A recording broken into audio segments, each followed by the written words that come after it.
In today's video, I'm going to teach you how to permanently delete card.so website.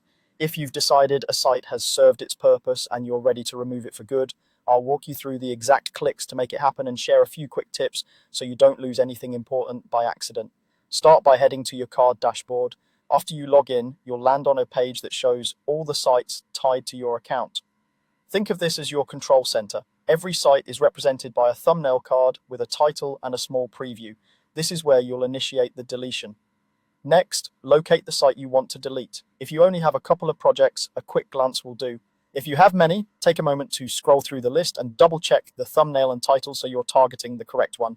It's worth pausing here to be absolutely sure you've picked the right site, since what we're about to do is permanent. When you've found it, hover your mouse over the site's thumbnail to reveal the options. You'll see an icon with 3 dots, often positioned near the corner of the card.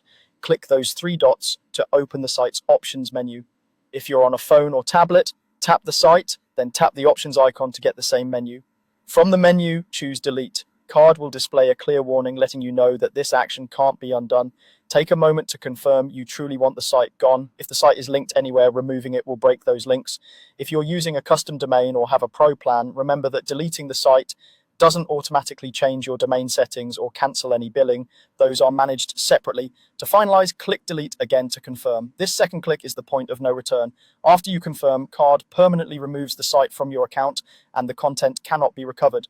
Any visitors who try to access that site's URL will no longer see your page. To wrap up, refresh your dashboard or scroll through your list to make sure the site no longer appears. That quick check gives you peace of mind that the deletion is complete. And that's it, simple, fast, and permanent.